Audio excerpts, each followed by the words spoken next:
ನಮಸ್ಕಾರ. ಮತ್ತೊಂದು ಹೊಸ ಸಂಚಿಕೆ ಬೇಡಿಕೆ ನಿರ್ಧರಿಸುವ ಪ್ರಮುಖ ಅಂಶಗಳು ಬಗ್ಗೆ ಇಲ್ಲಿ ತಿಳ್ಕೊಳ್ಳೋಣ. BA ಪ್ರಥಮ ವರ್ಷ ಮೊದಲ ಸೆಮಿಸ್ಟರ್ ಸೂಕ್ಷ್ಮ ಅರ್ಥಶಾಸ್ತ್ರದಲ್ಲಿ ನನ್ನ ಚಾನಲನ್ನು ಇಲ್ಲಿವರೆಗೂ ಸಬ್ಸ್ಕ್ರೈಬ್ ಮಾಡಿಲ್ಲ ಎಂದಾದಲ್ಲಿ ಡಾಕ್ಟರ್ ಲೋಕೇಶ್ ರಾಠೋಡ್ ಅಮರ್ತ್ಯ ಸೇನ್ ಅಧ್ಯಯನ ವೇದಿಕೆ ಚಾನಲನ್ನು ಸಬ್ಸ್ಕ್ರೈಬ್ ಮಾಡಿ. ಬೇಡಿಕೆ ನಿರ್ಧರಿಸುವ ಅಂಶಗಳ ಬಗ್ಗೆ ತಿಳಿದುಕೊಳ್ಳೋಣ. ಬೇಡಿಕೆಯನ್ನು ಹಲವಾರು ಅಂಶಗಳು ನಿರ್ಧರಿಸುತ್ತವೆ.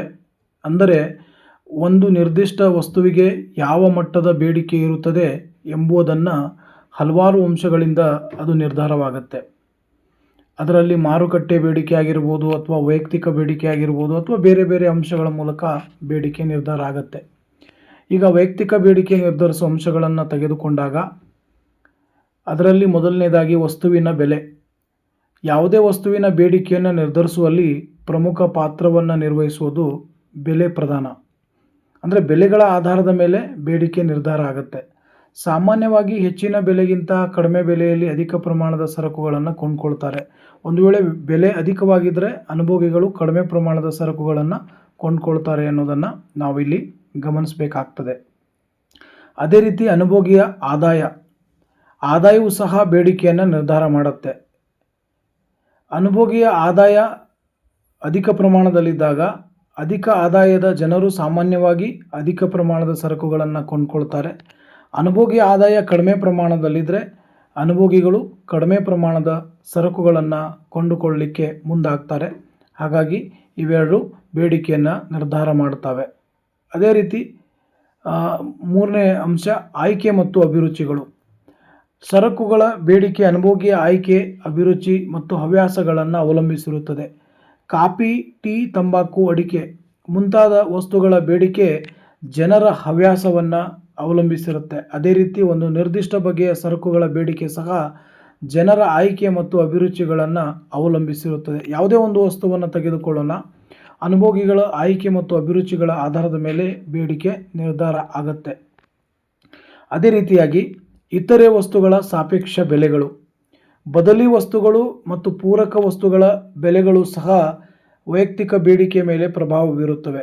ಉದಾಹರಣೆಗೆ ತೆಗೆದುಕೊಳ್ಳುವುದಾದರೆ ಕಾಫಿ ಮತ್ತು ಟೀ ಪರಸ್ಪರ ಬದಲಿ ಸರಕುಗಳಾಗಿವೆ. ಕಾಫಿಯ ಬೆಲೆ ಹೆಚ್ಚಾದಾಗ ಸ್ವಾಭಾವಿಕವಾಗಿ ಟೀಯ ಬೇಡಿಕೆ ಹೆಚ್ಚುತ್ತದೆ. ಅದೇ ರೀತಿ ಪೂರಕ ವಸ್ತುಗಳ ವಿಚಾರಕ್ಕೆ ಬಂದಾಗ ಒಂದು ವಸ್ತುವಿನ ಬೆಲೆಯಲ್ಲಿ ಏರಿಕೆಯಾದಾಗ ಇನ್ನೊಂದು ವಸ್ತುವಿನ ಬೇಡಿಕೆ ಹೆಚ್ಚಾಗುತ್ತದೆ.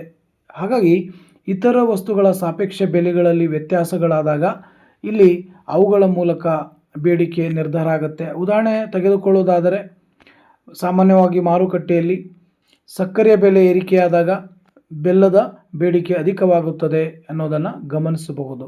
ಅದೇ ರೀತಿ ಅನುಭೋಗಿಯ ನಿರೀಕ್ಷೆಗಳು. ಒಂದು ನಿರ್ದಿಷ್ಟ ಸರಕಿನ ಭವಿಷ್ಯದ ಬೆಲೆ ಬದಲಾವಣೆಯ ನಿರೀಕ್ಷೆಗಳು ಅದರ ವರ್ತಮಾನದ ಬೇಡಿಕೆ ನಿರ್ಧಾರ ಮಾಡುವಲ್ಲಿ ಪ್ರಮುಖ ಪಾತ್ರವನ್ನು ವಹಿಸುತ್ತದೆ. ಅಂದರೆ ಅನುಭೋಗಿಯು ಭವಿಷ್ಯದಲ್ಲಿ ಬೆಲೆ ಕಡಿಮೆಯಾಗಬಹುದೆಂಬ ನಿರೀಕ್ಷೆ ಇದ್ದರೆ ಈಗ ಕಡಿಮೆ ಪ್ರಮಾಣವನ್ನು ಹಾಗೂ ಭವಿಷ್ಯದಲ್ಲಿ ಬೆಲೆ ಏರಬಹುದು ನಿರೀಕ್ಷಿಸಿದರೆ ಈಗ ಅಧಿಕ ಪ್ರಮಾಣವನ್ನು ಕೊಂಡುಕೊಳ್ಳುತ್ತಾನೆ ಎಂಬುದನ್ನು ಇಲ್ಲಿ ನಾವು ಗಮನಿಸಬೇಕಾಗ್ತದೆ. ಹಾಗಾಗಿ ಅನುಭೋಗಿ ನಿರೀಕ್ಷೆಗಳು ಅಂತಕ್ಕಂಥದ್ದು ಬೇಡಿಕೆಯನ್ನು ನಿರ್ಧಾರ ಮಾಡುವಂತಹ ಒಂದು ಪ್ರಮುಖ ಅಂಶ ಅನ್ನೋದನ್ನು ಇಲ್ಲಿ ನಾವು ಗಮನಿಸಬೇಕಾಗ್ತದೆ. ಅದೇ ರೀತಿ ಪ್ರಚಾರ ಮತ್ತು ಜಾಹೀರಾತು. ವಸ್ತುವಿನ ಬಗೆಗೆ ಪ್ರಚಾರ ಮತ್ತು ಜಾಹೀರಾತುಗಳು ಅದರ ಬೇಡಿಕೆಯನ್ನು ಸ್ವಲ್ಪ ಮಟ್ಟಿಗೆ ಬದಲಿಸುವ ಸಾಮರ್ಥ್ಯವನ್ನು ಹೊಂದಿವೆ.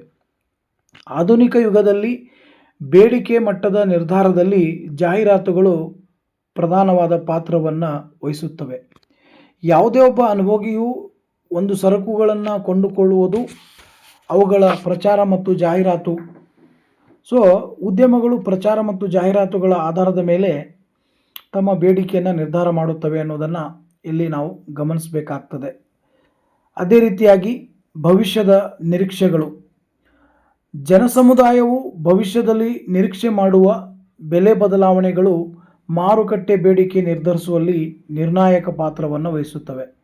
ಅಂದರೆ ಭವಿಷ್ಯದಲ್ಲಿ ಬೆಲೆ ಹೆಚ್ಚಬಹುದೆಂಬುದು ಜನರ ನಿರೀಕ್ಷೆ ಇದ್ದರೆ ಈಗಿನ ಮಾರುಕಟ್ಟೆ ಬೇಡಿಕೆ ಹೆಚ್ಚುತ್ತದೆ. ಅದೇ ರೀತಿ ಬೆಲೆ ಇಳಿಯಬಹುದು ಎಂಬ ನಿರೀಕ್ಷೆ ಇದ್ದರೆ ಈಗಿನ ಬೇಡಿಕೆ ಏನಾಗುತ್ತೆ ಅಂದರೆ ಕಡಿಮೆ ಆಗುತ್ತೆ ಅನ್ನೋದನ್ನು ಇಲ್ಲಿ ನಾವು ಗಮನಿಸಬಹುದು.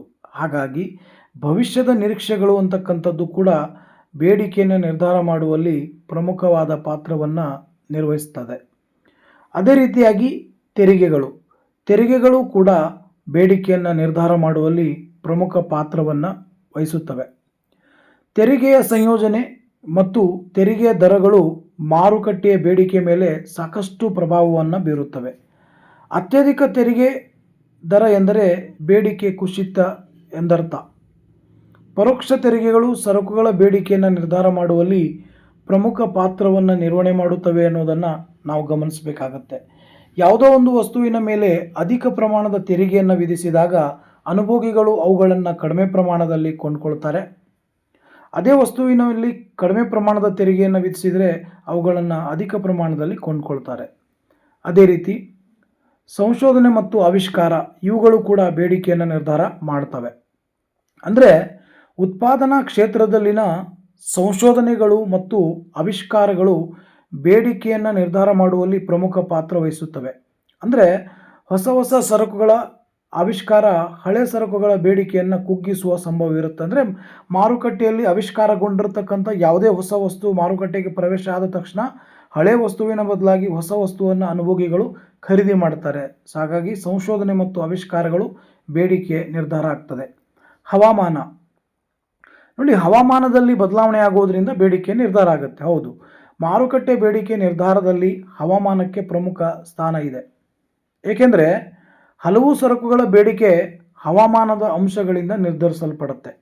ಉದಾಹರಣೆ ತೆಗೆದುಕೊಳ್ಳೋದಾದರೆ ಚಳಿಗಾಲದಲ್ಲಿ ಉಣ್ಣೆ ಬಟ್ಟೆ, ಅದೇ ರೀತಿ ಮಳೆಗಾಲದಲ್ಲಿ ಛತ್ರಿ ಮತ್ತು ಮಳೆ ಕೋಟುಗಳಿಗೆ, ಬೇಸಿಗೆ ಕಾಲದಲ್ಲಿ ತಂಪು ಪಾನೀಯಗಳಿಗೆ, ಗಾಳಿ ಯಂತ್ರಗಳು, ಕೂಲರ್ಗಳು ಮುಂತಾದವುಗಳ ಬೇಡಿಕೆ ಅಧಿಕವಾಗಿರುತ್ತೆ ಅನ್ನೋದನ್ನು ನಾವು ಗಮನಿಸಬೇಕಾಗತ್ತೆ. ಹವಾಮಾನದಲ್ಲಿ ಬದಲಾವಣೆ ಆಗೋದರಿಂದ ಬೇಡಿಕೆ ನಿರ್ಧಾರ ಆಗತ್ತೆ ಅನ್ನೋದನ್ನು ಇಲ್ಲಿ ನಾವು ಗಮನಿಸಬೇಕಾಗತ್ತೆ. ಹವಾಮಾನಕ್ಕೆ ಅನುಗುಣವಾಗಿ ಬೇಡಿಕೆ ನಿರ್ಧಾರ ಆಗುವುದು. ಹಾಗಾಗಿ ಸಂಶೋಧನೆಗಳು ಮತ್ತು ಆವಿಷ್ಕಾರಗಳು ಮತ್ತು ಹವಾಮಾನದಲ್ಲಿ ಬದಲಾವಣೆ ಈ ಅಂಶಗಳು ಕೂಡ ಬೇಡಿಕೆ ನಿರ್ಧಾರ ಮಾಡುವಲ್ಲಿ ಪ್ರಮುಖ ಪಾತ್ರವನ್ನು ನಿರ್ವಹಿಸುತ್ತಿವೆ ಎನ್ನುವುದನ್ನು ಇಲ್ಲಿ ನಾವು ಗಮನಿಸಬೇಕಾಗ್ತದೆ.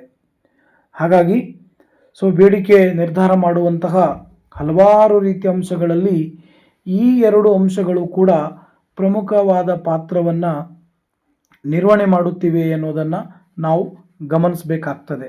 ಹಾಗಾಗಿ ಮುಂದಿನ ಅಂಶವನ್ನು ನಾವು ತಿಳಿದುಕೊಳ್ಳೋಣ. ಸಂಪ್ರದಾಯಗಳು.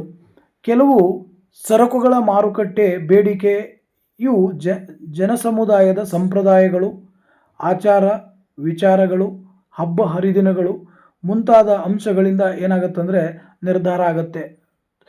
ತನ್ನದೇ ಆದ ಜನಾಂಗದವರು ತಮ್ಮದೇ ಆದ ಸಂಪ್ರದಾಯಗಳು, ತಮ್ಮದೇ ಆದ ರೂಢಿ ವಿಚಾರ, ಹಬ್ಬ ಹರಿದಿನಗಳನ್ನು ಮಾಡುವುದರಿಂದ ಅದರ ಮೂಲಕ ಬೇಡಿಕೆ ನಿರ್ಧಾರ ಆಗುತ್ತೆ. ಉದಾಹರಣೆಗೆ ದೀಪಾವಳಿ ಹಬ್ಬವನ್ನು ಮಾಡುವಂಥ ಸಂದರ್ಭದಲ್ಲಿ ಹಲವಾರು ರೀತಿಯ ವಸ್ತುಗಳಿಗೆ ಬೇಡಿಕೆ ಬರ್ತದೆ. ಹೀಗೆ ಬೇರೆ ಬೇರೆ ರೀತಿಯ ಹಬ್ಬಗಳನ್ನು, ಆಚಾರ ವಿಚಾರಗಳನ್ನು ಮಾಡಿದಾಗ ಅವುಗಳ ಮೂಲಕ ಬೇಡಿಕೆ ನಿರ್ಧಾರ ಆಗುತ್ತೆ. ಫ್ಯಾಷನುಗಳಲ್ಲಿ ಅಂದರೆ ಫ್ಯಾಷನುಗಳು ಅಂತಕ್ಕಂಥದ್ದು ಬೇಡಿಕೆ ನಿರ್ಧಾರವನ್ನು ಮಾಡ್ತದೆ. ಜನರ ರೀತಿ ರಿವಾಜುಗಳು, ಉಡುಗೆ ತೊಡುಗೆಗಳು, ಅಲಂಕಾರಗಳು ಮುಂತಾದ ಫ್ಯಾಷನ್ಗಳಲ್ಲಿ ಕೆಲವು ಸರಕುಗಳು ಮಾರುಕಟ್ಟೆ ಬೇಡಿಕೆಯನ್ನು ನಿರ್ಧಾರ ಮಾಡುವಲ್ಲಿ ಪ್ರಮುಖವಾದ ಪಾತ್ರವನ್ನು ನಿರ್ವಹಣೆ ಮಾಡ್ತವೆ. ಅಂದರೆ ಜನರ ಫ್ಯಾಷನ್ಗಳಲ್ಲಿ ಬದಲಾವಣೆ ಆದಾಗ ಅಲ್ಲಿ ಬೇಡಿಕೆ ನಿರ್ಧಾರ ಆಗುತ್ತೆ. ಉದಾಹರಣೆಗೆ ಯಾವುದೇ ಒಂದು ವಸ್ತುವನ್ನು ತೆಗೆದುಕೊಳ್ಳೋಣ. ಉದಾಹರಣೆಗೆ ಈಗ ಜೀನ್ಸ್ ಪ್ಯಾಂಟನ್ನು ತೆಗೆದುಕೊಳ್ಳೋಣ. ಜೀನ್ಸ್ ಪ್ಯಾಂಟ್ಗಳ ಬೇಡಿಕೆ ಅಂದರೆ ಫ್ಯಾಷನ್ಗಳಲ್ಲಿ ಬದಲಾವಣೆ ಆಗಿರೋದ್ರಿಂದ ಹೆಚ್ಚು ಜನ ಜೀನ್ಸ್ ಪ್ಯಾಂಟ್ಗಳನ್ನು ಖರೀದಿ ಮಾಡ್ತಾ ಇದ್ದಾರೆ. ಹಾಗಾಗಿ ಅದೇ ರೀತಿ ಮುಂದಿನ ಅಂಶ ಉಳಿತಾಯ ಪ್ರವೃತ್ತಿ. ಜನರ ಉಳಿತಾಯ ಪ್ರವೃತ್ತಿ ಸಹ ಬೇಡಿಕೆಯನ್ನು ನಿರ್ಧಾರ ಮಾಡುವಲ್ಲಿ ತನ್ನದೇ ಆದ ಪಾತ್ರವನ್ನು ಪಡೆದಿದೆ.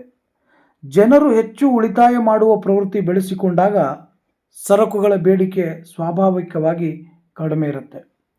ಹಾಗಾಗಿ ಬೇಡಿಕೆ ಯಾವಾಗಲೂ ಜನರ ಉಳಿತಾಯ ಪ್ರವೃತ್ತಿಯ ಆಧಾರದ ಮೇಲೆ ಬೇಡಿಕೆ ನಿರ್ಧಾರವಾಗುತ್ತೆ ಅನ್ನೋದನ್ನು ನಾವಿಲ್ಲಿ ಸ್ಪಷ್ಟವಾಗಿ ತಿಳ್ಕೊಳ್ಬೇಕಾಗ್ತದೆ. ಹಾಗಾಗಿ ಸಂಪ್ರದಾಯಗಳು, ಫ್ಯಾಷನುಗಳು, ಉಳಿತಾಯ ಪ್ರವೃತ್ತಿ ಅಂತಕ್ಕಂಥದ್ದು ಪ್ರಮುಖವಾಗಿ ಬೇಡಿಕೆ ನಿರ್ಧಾರ ಮಾಡುವಲ್ಲಿ ಇವುಗಳು ಕೂಡ ಪ್ರಮುಖವಾದ ಪಾತ್ರವನ್ನು ನಿರ್ವಹಿಸುತ್ತವೆ ಅನ್ನೋದನ್ನು ಇಲ್ಲಿ ನಾವು ಗಮನಿಸಬೇಕಾಗ್ತದೆ. ಸೊ ಹಾಗಾಗಿ ಈ ಎಲ್ಲ ರೀತಿಯ ಅಂಶಗಳನ್ನು ತಿಳಿದುಕೊಂಡಾಗ ಬೇಡಿಕೆ ಅಂತಕ್ಕಂಥದ್ದು ತನ್ನದೇ ಆದ ಒಂದು ಪ್ರಾಮುಖ್ಯತೆ ಪಡೆದುಕೊಂಡಿರತಕ್ಕಂಥ ಒಂದು ಪರಿಕಲ್ಪನೆ. ಸೊ ಅದೇ ರೀತಿಯಾಗಿ ಮುಂದಿನ ಅಂಶವನ್ನು ನಾವು ತಿಳಿದುಕೊಳ್ಳೋಣ. ಹಣದ ಪೂರೈಕೆ ಅಧಿಕವಿದ್ದಾಗ ಜನರ ಕೊಳ್ಳುವ ಶಕ್ತಿ ಹೆಚ್ಚಿರುತ್ತದೆ, ಇದರಿಂದ ಅವರ ಬೇಡಿಕೆ ಹೆಚ್ಚುತ್ತದೆ. ಅದೇ ರೀತಿ ಹಣದ ಸರಬರಾಜು ಕಡಿಮೆ ಇದ್ದಾಗ ಜನರ ಕೊಳ್ಳುವ ಶಕ್ತಿ ಮತ್ತು ಬೇಡಿಕೆ ಕಡಿಮೆ ಆಗುತ್ತದೆ ಅನ್ನೋದನ್ನು ನಾವು ಗಮನಿಸಬೇಕಾಗ್ತದೆ. ಮುಂದಿನ ಅಂಶ ಜಾಹೀರಾತು. ಆಧುನಿಕ ಯುಗದಲ್ಲಿ ಮಾರುಕಟ್ಟೆ ಬೇಡಿಕೆ ಜಾಹೀರಾತು ಮತ್ತು ಪ್ರಚಾರಗಳ ಪ್ರಭಾವಕ್ಕೆ ಒಳಗಾಗಿರುತ್ತೆ. ಪ್ರಚಾರದ ಕಲೆಯಿಂದ ಬೇಡಿಕೆಯನ್ನು ತಿರುಚುವ ಪ್ರಯತ್ನ ನಡೆಯುತ್ತಿರುವುದು ಸಾಮಾನ್ಯ ಸಂಗತಿ. ಮಾರುಕಟ್ಟೆಯಲ್ಲಿ ಬೇಡಿಕೆ ನಿರ್ಧಾರವಾಗಬೇಕಾದರೆ ಅಬ್ಬರದ ಜಾಹೀರಾತುಗಳನ್ನು ನೀಡಿದಾಗ ಜಾಹೀರಾತುಗಳ ಮೂಲಕ ಬೇಡಿಕೆ ನಿರ್ಧಾರ ಆಗುತ್ತೆ ಅನ್ನೋದನ್ನು ಇಲ್ಲಿ ನಾವು ಗಮನಿಸಬೇಕಾಗ್ತದೆ. ಅದೇ ರೀತಿಯಾಗಿ ಆರ್ಥಿಕ ಸ್ಥಿತಿಗತಿಗಳು ಸಹ ಮಾರುಕಟ್ಟೆ ಬೇಡಿಕೆ ಮೇಲೆ ಗಣನೀಯವಾದ ಪ್ರಭಾವವನ್ನು ಬೀರುತ್ತವೆ. ಅಧಿಕ ಉತ್ಪಾದನೆ, ಪೂರ್ಣ ಉದ್ಯೋಗ ಮತ್ತು ಉತ್ಕರ್ಷದ ಸನ್ನಿವೇಶವಿದ್ದಾಗ ಸರಕುಗಳಿಗೆ ಅಧಿಕ ಬೇಡಿಕೆ ಇರುತ್ತದೆ.